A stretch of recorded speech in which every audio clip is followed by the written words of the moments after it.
तो भगवान की जय। प्यारे कृष्ण कन्हैया लाल की जय। श्री गर्ग संहिता वृंदावन खंड चल रहा है। आज है 17वां अध्याय। श्री कृष्ण का गोप देवी के रूप से वृषभानु भवन में जाकर श्री राधा से मिलना। राजा बहुलाश्च बोले, मुने, श्री राधा कृष्ण के चरित्र को सुनते सुनते मेरा मन अघाता नहीं। ठीक उसी तरह जैसे शरद ऋतु के प्रफुल्ल कमल का रसपान करते समय भ्रमरों को तृप्ति नहीं होती। ब्रह्मन तपोधन श्री कृष्ण पत्नी रासेश्वरी द्वारा तुलसी सेवन का व्रत पूर्ण कर लिए जाने के बाद जो वृत्तांत घटित हुआ वह मुझे सुनाइए। श्री नारद जी ने कहा, राजन, श्री राधिका की तुलसी सेवा के निमित्त की गई तपस्या को जानकर उनकी प्रीति की परीक्षा लेने के लिए एक दिन भगवान श्री कृष्ण वृषभानुपुर में गए। उस समय उन्होंने अद्भुत गोपांगना का रूप धारण कर लिया था। चलते समय उनके पैरों से नूपुरों की मधुर झनकार हो रही थी। कटी की करधनी में लगी हुई क्षुद्र घंटिकाओं की भी मधुर खनखनाहट सुनाई पड़ती थी। अंगुलियों में मुद्रिकाओं की अपूर्व शोभा थी। कलाइयों में रत्न जड़ित कंगन, बाहों में भुजबंद तथा कंठ एवं वक्षस्थल में मोतियों के हार शोभा दे रहे थे। बाल रवि के समान दीप्तिमान शीश फूल से सुशोभित केश पाशों की बेड़ी रचना में अपूर्व कुशलता का परिचय मिलता था। नासिका में मोती की बुलाक हिल रही थी। शरीर की दिव्य आभा स्निग्ध अलकों के समान ही श्याम थी। ऐसा रूप धारण करके श्रीहरि ने वृषभानु के मंदिर को देखा। खाई और परकोटों से युक्त वह वृषभानु भवन 4 दरवाजों से सुशोभित था तथा प्रत्येक द्वार पर काजल वर्ण के समान वाले गजराज झूमते थे, जिससे उस राजभवन की मनोहरता बढ़ गई थी। उस मंडप का प्रांगण वायु और मन के समान वेगशाली एवं हार और चबरों से सुसज्जित विचित्र वर्ण वाले अश्वों से शोभा पा रहा था। नरेश्वर सवत्सा गौओं के समुदाय तथा धर्म धुरंधर वृषभ वृंद से भी उस भवन की बड़ी शोभा हो रही थी। बहुत से गोपाल वहाँ बंशी और बैंत धारण किए गीत गा रहे थे। मायामयी युवती का वेश धारण किए श्याम सुंदर उस प्रांगण से अंतःपुर में प्रविष्ट हुए, जहाँ कोटि सूर्यों के समान कांतिमान कपाटों और खंभों की पंक्तियां प्रकाश फैला रही थीं। वहाँ के रत्नमंडित आंगनों में बहुत सी रत्न स्वरूपा ललनाएं सुशोभित हो रही थीं। वीणा, ताल, मृदंग और आदि बाजे बजाती हुई वे मनोहारिणी गोप सुंदरियां फूलों की छड़ी लिए श्री राधिका के गुण गा रही थीं। उस अंतःपुर में दिव्य एवं विशाल उपवन की छटा छा रही थी। उसके भीतर अनार, कुंद, मंदार, नींबू तथा अन्य ऊंचे ऊंचे वृक्ष लहलहा रहे थे। केतकी, मालती और माधवी लताएं उस उपवन को सुशोभित करती थीं। वही श्री राधा का निकुंज था, जिसमें कल्प वृक्ष के पुष्पों की सुगंध भरी हुई थी। नृपेश्वर उस उपवन में मधु पीकर मत वाले हुए भौरे टूट पड़ते थे। वहाँ शीतल मंद सुगंध वायु चल रही थी, जो सहस्रदल कमलों के पराग को बारंबार बिखेरा करती थी। उस उद्यान में निकुंज शिखरों पर बैठे हुए नर कोकिल, मादा कोकिल, मोर, सारस और सुक पक्षी मीठी आवाज में कूज रहे थे। वहाँ फूलों की सहस्रों सैयाएं सज्जित थीं और पानी की हजारों नहरें बह रही थीं। वहाँ के मेघ मंदिर में सैकड़ों फुहारे छूट रहे थे। बाल सूर्य के समान कांतिमान कुंडल तथा विचित्र वर्ण वाले वस्त्र धारण किए करोड़ों सुंदरमुखी सखियां वहां श्री राधा के सेवा कार्य में अपनी कुशलता का परिचय देती थीं। उनके बीच में श्री राधिका रानी उस राजमंदिर में टहल रही थी। वह राजमंदिर केसरिया रंग के सूक्ष्म वस्त्रों से सजाया गया था। वहाँ की भूमि पर पर्वतीय पुष्प, जलज पुष्प तथा स्थल पर होने वाले बहुत से पुष्प और कोमल पल्लव इतनी अधिक संख्या में बिछाए गए थे कि वहाँ पांव रखने पर गुल्फ घुट्टी तक का भाग ढक जाता था। मालती के मकरंदों की बूंदें वहाँ झरती रहती थीं। ऐसे आंगन में करोड़ों चंद्रों के समान कांतिमती, कोमलांगी एवं कृशांगी श्री राधा धीरे धीरे अपने कोमल चरणारविंदों का संचालन करती हुई घूम रही थी। मणिमंदिर के आंगन में आई हुई उस नवीना गोप सुंदरी को वृषभानु नंदिनी श्री राधा ने देखा।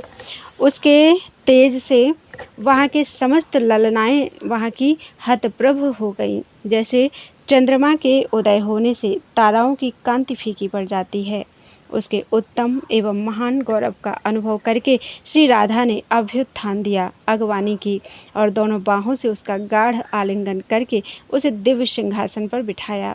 फिर लोक रीति के अनुसार जल आदि उपचार अर्पित करके उसका सुंदर पूजन आदर सत्कार आरंभ किया। श्री राधा बोली, सुंदरी सखी, तुम्हारा स्वागत है। मुझे शीघ्र ही अपना नाम बताओ। तुम स्वतः आज यहाँ आ गई हो, यह मेरे लिए ही महान सौभाग्य की बात है। इस भूतल पर तुम्हारे समान दिव्य रूप का कहीं दर्शन नहीं होता। सुभ्रु, जहाँ तुम जैसी सुंदरी निवास करती है वह नगर निश्चय ही धन्य है। देवी, अपने आगमन का कारण विस्तार पूर्वक बताओ। मेरे योग्य जो कार्य हो वह तुम्हें अवश्य कहना चाहिए। तुम अपनी वाकी चितवन, सुंदर दीप्ति, मधुर वाणी, मनोहर मुस्कान, चाल ढाल और आकृति से इस समय मुझे श्रीपति के सदृश दिखाई देती हो। सुबह तुम प्रतिदिन मुझसे मिलने के लिए आया करो। यदि ना आ सको तो मुझे ही अपने निवास स्थान का संकेत प्रदान करो। जिस विधि से हमारा तुम्हारे साथ मिलना संभव हो वह विधि तुम्हें सदा उपयोग में लानी चाहिए। हे सखी, तुम्हारा यह शरीर मुझे बहुत प्यारा लगता है, क्योंकि मेरे प्रियतम श्री ब्रजराज नंदन की आकृति तुम्हारे ही जैसी है, जिन्होंने मेरे मन को हर लिया है। अतः तुम मेरे पास रहो। जैसे भौजाई अपनी ननद को प्यार करती है, उसी प्रकार मैं तुम्हारा आदर करूंगी। श्री नारद जी कहते हैं, राजन, यह सुनकर माया से युवती का वेश धारण करने वाले भगवान श्री कृष्ण ने कमल नैनी राधा से इस प्रकार कहा। श्री भगवान बोले, रंभोरु, नंद नगर गोकुल में नंद भवन से उत्तर दिशा में मेरा निवास है। मेरा नाम गोप देवी है। मैंने ललिता के मुख से तुम्हारी रूप माधुरी और गुण माधुरी का वर्णन सुना है। अतः हे चंचल लोचनों वाली सुंदरी, मैं तुम्हें देखने के लिए यहाँ तुम्हारे घर में चली आई हूँ। कमल लोचने, जहाँ ललित लवंग लता की सुगंध सुस्पष्ट सुगंध छा रही है, जहाँ के गुंजा निकुंज में मधुपों की मधुर ध्वनि से युक्त कंज पुष्प खिल रहे हैं, वह श्रुति पथ में आया हुआ तुम्हारा नित्य नूतन दिव्य नगर आज अपनी आंखों देख लिया। इसके समान सुंदर तो देवराज इंद्र की पूरी अमरावती भी नहीं होगी। श्री नारद जी कहते हैं, मिथिलेश्वर, इस प्रकार दोनों प्रिया प्रियतम का मिलन हुआ। वे परस्पर प्रीति का परिचय देते हुए वहां उपवन में शोभा पाने लगे। पुष्पमय कंदुक गेंद के खेल खेलते हुए वे दोनों हंसते और गीत गाते थे। वन के वृक्षों को देखते हुए वे इधर उधर विचरने लगे। राजन, कला कौशल से संपन्न कमल लोचना राधा को संबोधित करके गोप देवी ने मधुर वाणी से कहा। गोप देवी बोली, ब्रजेश्वरी, नंद नगर यहाँ से दूर है और अब संध्या हो गई है, अतः जाती हूँ। कल प्रातःकाल तुम्हारे पास आऊंगी, इसमें संशय नहीं है। श्री नारद जी कहते हैं, राजन, गोप देवी की यह बात सुनकर ब्रजेश्वरी श्री राधा के नैनों से तत्काल आंसुओं की धारा बह चली। वे रोमांच तथा हर्षोद्गम के भाव से आवृत हो कटे हुए कदली वृक्ष की भांति पृथ्वी पर गिर पड़ी।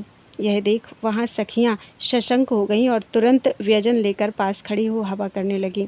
उनके वस्त्रों पर चंदन पुष्पों के इत्र छिड़के गए। उस समय गोप देवी ने श्री राधा से कहा। गोप देवी बोली, राधिके, मैं प्रातःकाल अवश्य आऊंगी, तुम चिंता न करो। यदि ऐसा ना हो तो मुझे गाय, गोरस और अपने भाई की सौगंध है। नारद जी कहते हैं, नृपेश्वर, यूं कहकर माया से युवती का वेश धारण करने वाले श्रीहरि राधा को धीरज बंधाकर श्री नंद गोकुल नंदगांव में चले गए। इस प्रकार श्री गर्ग संहिता में वृंदावन खंड के अंतर्गत श्री राधा कृष्ण संगम नामक 17वां अध्याय पूरा हुआ। बोलो वृंदावन बिहारी लाल की जय। 18वां अध्याय श्री कृष्ण के द्वारा गोप देवी रूप से श्री राधा के प्रेम की परीक्षा तथा श्री राधा को श्री कृष्ण का दर्शन। श्री नारद जी कहते हैं, मिथिलेश्वरी, तदनंतर रात व्यतीत होने पर माया से नारी का रूप धारण करने वाले श्रीहरि राधा का दुख शांत करने के लिए वृषभानु भवन में गए। उन्हें आया देखकर श्री राधा उठकर बड़े हर्ष के साथ भीतर ले वाले गई और आसन देकर विधि विधान के साथ उनका पूजन किया। श्री राधा बोली, सखी, तुम्हारे बिना मैं रात भर बहुत दुखी रही और तुम्हारे आ जाने से मुझे इतनी प्रसन्नता हुई है मानो कोई खोई हुई वस्तु मिल गई हो। जैसे कुपथ्य सेवन से पहले तो सुख मालूम होता है किंतु पीछे दुख भोगना पड़ता है, इसी तरह सत्संग से भी पहले सुख होता है और पीछे वियोग का दुख उठाना पड़ता है। श्री नारद जी कहते हैं, राजन, श्री राधा की यह बात सुनकर गोप देवी अनमनी हो गईं। वे श्री राधा से कुछ भी बोली नहीं किंतु किसी दुखनी की भांति चुपचाप बैठी रहीं। गोप देवी को खिन्न जानकर श्री राधिका ने सखियों के साथ विचार करके स्नेह तत्पर हो इस प्रकार कहा। श्री राधा बोली, गोप देवी तुम अनमनी क्यों हो गई? कल्याणी मुझे इसका कारण बताओ। माता, पति, ननद अथवा सास ने कुपित होकर तुम्हें फटकारा तो नहीं है? मनोहरे किसी सौत के दोष से या अपने पति के वियोग से अथवा अन्यत्र चित्त लग जाने से तो तुम्हारा मन खिन्न नहीं हुआ है? क्या कारण है? महाभागे, रास्ता चलने की थकावट से या शरीर में कोई रोग हो जाने से तो तुम्हें खेद नहीं हुआ है? अपने दुख का कारण शीघ्र बताओ। रंभोरु, किसी कृष्ण भक्त या ब्राह्मण को छोड़कर दूसरे जिस किसी ने भी तुमसे कोई कुत्सित बात कह दी हो तो मैं उसकी चिकित्सा करूंगी, उसे दंड दूंगी। यदि तुम्हारी इच्छा हो तो हाथी, घोड़े आदि वाहन, नाना प्रकार के रत्न, वस्त्र, धन और विचित्र भवन मुझसे ग्रहण करो। धन देकर शरीर की रक्षा करे, शरीर का भी उत्सर्ग करके लाज की रक्षा करे तथा मित्र के कार्य की सिद्धि के लिए तन, धन और लज्जा को भी अर्पित कर दे। धन देकर निरंतर प्राणों की रक्षा करे। जो बिना किसी कारण या कामना के निश्चल भाव से मित्रता का निर्वाह करता है वही मनुष्य परम धन्य है। जो मैत्री स्थापित करके कपट करता है उस स्वार्थ साधन में पटु लंपट नट को धिक्कार है। राजेंद्र, उनका यह प्रेम पूर्ण वचन सुनकर गोप देवी के रूप में आए हुए भगवान उन कीर्ति नंदिनी श्री राधा से हंसते हुए बोले। गोप देवी ने कहा, राधे, वर्षानुगिरी की घाटियों में जो मनोहर सांकरी गली है उसी से होकर मैं स्वयं दही बेचने जा रही थी। इतने में नंद जी के नव तरुण कुमार श्याम सुंदर ने मुझे मार्ग में रोक लिया। उनके हाथ में वंशी और बैंत की छड़ी थी। उन रसिक शेखर ने लाज को तिलांजलि दे तुरंत मेरा हाथ पकड़ लिया और जोर जोर से हंसते हुए उस एकांत वन में वे इस प्रकार कहने लगे। सुंदरी, मैं कर लेने वाला हूँ, अतः तू मुझे कर के रूप में दही का दान दे। मैंने कहा, चलो हटो, अपने आप कर लेने वाले बने हुए तुम जैसे गोरस लंपट को मैं कदापि दान नहीं दूंगी। मेरे इतना कहते ही उन्होंने सिर पर से दही का मटका उतार लिया और उसे फोड़ डाला। मटका फोड़कर थोड़ी सी दही पीकर मेरी चादर उतार ली और नंदीश्वर गिरी की ईशान कोण वाली दिशा की ओर वे चल दिए। इससे मैं बहुत अनमनी हो रही हूँ। जात का ग्वाला, काला कलूटा रंग, न धनवान, न वीर, न सुशील और न सुरूप। सुशीले, ऐसे पुरुष के प्रति तुमने प्रेम किया, यह ठीक नहीं। मैं कहती हूँ तुम आज से शीघ्र ही उस निर्मोही कृष्ण को मन से निकाल दो, उसे सर्वथा त्याग दो। इस प्रकार बैर भाव से युक्त कठोर वचन सुनकर ब्रजभानु नंदिनी श्री राधा को बड़ा विस्मय हुआ। वे वाक्य और पदों के प्रयोग के संबंध में सरस्वती के चरणों का स्मरण करती हुई उनसे बोली। श्री राधा ने कहा, सखी, जिनकी प्राप्ति के लिए ब्रह्मा और शिव आदि देवता अपनी उत्कृष्ट योग रीति से पंचाग्नि सेवन पूर्वक तप करते हैं, दत्तात्रेय, शुक, कपिल, आसुरी और अंगिरा आदि भी जिनके चरणारविंदों के मकरंद और पराग का सादर स्पर्श करते हैं, उन्हीं अजन्मा परिपूर्ण देवता, लीलावतारधारी, सर्वजन दुखहारी, भूतल भूरि भार हरणकारी और सत्पुरुषों के कल्याण के लिए यहाँ प्रकट हुए आदि पुरुष श्री कृष्ण की निंदा कैसे करती हो? तुम तो बड़ी ढीठ जान पड़ती हो। ग्वाले सदा गौओं का पालन करते हैं, गोरज की गंगा में नहाते हैं, उसका स्पर्श करते हैं तथा गौओं के उत्तम नामों का जप करते हैं। इतना ही नहीं, उन्हें दिन रात गौओं के सुंदर मुख का दर्शन होता है। मेरी समझ में तो इस भूतल पर गोप जाति से बढ़कर दूसरी कोई जाति ही नहीं है। तुम उसे काला कलूटा बताती हो, किंतु उन श्याम सुंदर श्री कृष्ण की श्याम विवाह से विलसित सुंदर कला का दर्शन करके उन्हीं में मन लग जाने के कारण भगवान नीलकंठ औरों के सुंदर मुख को छोड़कर जटाजूट, हलाहल, विष, भस्म, कपाल और सर्प धारण किए उस काले कलूटे के लिए ही पागलों की भांति ब्रज में दौड़ते फिरते हैं। स्वर्गलोक, सिद्ध, मुनि, यक्ष और मरुदगणों के पालक तथा समस्त नरों, किन्नरों और नागों के स्वामी भी निरंतर भक्ति भाव से जिनके चरणार बिंदों में प्रणिपात करके उत्कृष्ट लक्ष्मी एवं ऐश्वर्य को पाकर निश्चय ही उन्हें बलि समर्पित किया करते हैं, कर समर्पित किया करते हैं, उनको तुम निर्धन कहती हो। बत्सासुर, अघासुर, कालिया नांग, बकासुर, यमलार्जुन, वृक्ष, तृणावर्त, सक्टासुर और उनकी वीरता का और पूतना आदि का वध, संभवतः तुम्हारी दृष्टि में उनकी वीरता का परिचायक नहीं है। मेरा भी ऐसा ही मत है। उन मुरारी के लिए क्या यश देने वाला हो सकता है, जो कोटि-कोटि ब्रह्मांड समूहों के एकमात्र सृष्टा और संहारक हैं। उन पुरुषोत्तम के लिए भक्त से बढ़कर कोई प्रिय हो, ऐसा ज्ञात नहीं होता। शंकर, ब्रह्मा, लक्ष्मी तथा रोहिणी नंदन बलराम जी भी उनके लिए भक्तों से अधिक प्रिय नहीं हैं। वे भक्ति से बद्धचित्त होकर भक्तों के पीछे-पीछे चलते हैं। अतः श्री कृष्ण केवल सुशील ही नहीं, समस्त लोगों के सुजन समुदाय के चूड़ामणि हैं। वे भक्तों के पीछे चलते हुए अपने रोम रोम में स्थित लोगों को पवित्र करते रहते हैं।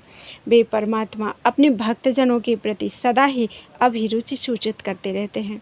अतः अत्यंत भजन करने वालों को भगवान मुकुंद मुक्ति तो अनायास दे देते हैं, किंतु उत्तम भक्ति योग कदापि नहीं देते, क्योंकि उन्हें भक्ति के बंधन में बंधे रहना पड़ता है। गोप देवी बोली, श्री राधे, तुम्हारी बुद्धि बृहस्पति का भी उपहास करती है और वाणी अपने प्रवचन कौशल से वेदवाणी का अनुकरण करती है, किंतु देवी, तुम्हारे बुलाने से यदि परमेश्वर श्री कृष्ण सचमुच यहाँ आ जाएं और तुम्हारी बात का उत्तर दें, तब मैं मान लूँगी कि तुम्हारा कथन सच है। श्री राधा बोले, शुभ्रू, यदि परमेश्वर श्री कृष्ण मेरे बुलाने से यहाँ आ जाए, तब मैं तुम्हारे प्रति क्या करूँ, यही तुम बताओ, यह तुम ही बताओ। परंतु अपनी ओर से इतना ही कह सकती हूँ कि यदि मेरे स्मरण करने से वनमाली का शुभागमन नहीं हुआ, तो मैं अपना सारा धन और यह भवन तुम्हें दे दूंगी। श्री नारद जी कहते हैं, राजन, तदनंतर श्री राधा उठकर श्री नंद नंदन को नमस्कार करके आसन पर बैठ गईं और उनका ध्यान करने लगी। उस समय उनके नेत्र ध्यान रत होने के कारण निश्चल हो गए थे। श्री हरि ने देखा, प्रियतमा श्री राधा मेरे दर्शन के लिए उत्कंठित हैं। इनके अंग अंग में पसीना हो आया है और मुख पर आंसुओं की धारा बह चली है। यह देखकर अपना पुरुष रूप धारण करके भक्त वत्सल श्री कृष्ण सखियों के देखते देखते सहसा वहां प्रकट हो गए और प्रसन्न चित्त हो धन गर्जन के समान गंभीर वाणी में श्री राधा से बोले। श्री कृष्ण ने कहा, रंभोरु, चंद्रबदने, ब्रज सुंदरी शिरोमणि, नूतन यौवन शालिनी, माननशीले, प्रिय राधे, तुमने अपनी मधुर वाणी से मुझे बुलाया है, इसलिए मैं तुरंत यहाँ आ गया हूँ। अब आँख खोलकर मुझे देखो ललने, प्रियतम श्री कृष्ण आओ। यह वाक्य यहाँ से प्रकट हुआ और मैंने सुना। फिर उसी क्षण अपने गोकुल और गोप वृंद को छोड़कर बंसीवट और यमुना के तट से वेगपूर्वक दौड़ता हुआ तुम्हारी प्रसन्नता के लिए यहाँ आ पहुँचा हूँ। मेरे आते ही कोई सखी रूप धारिणी यक्षी, आसुरी, देवांगना अथवा किन्नरी, जो कोई भी मायाविनी तुम्हें छलने के लिए आई थी, यहाँ से चल दी। अतः तुम्हें ऐसी नागिन पर विश्वास ही नहीं करना चाहिए। श्री नारद जी कहते हैं, तदनंतर श्री राधा श्रीहरि को देखकर उनके चरण कमलों में प्रणत हो परमानंद में निमग्न हो गईं।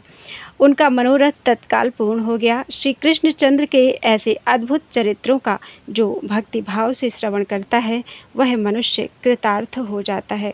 इस प्रकार श्री गर्ग संहिता के वृंदावन खंड के अंतर्गत श्री राधा को श्री कृष्णचंद्र का दर्शन नामक 18वां अध्याय पूरा हुआ। बोलो वृंदावन बिहारी लाल की जय। त्वदीयं वस्तु गोविंदम तुभ्यमेव समर्पयेत्।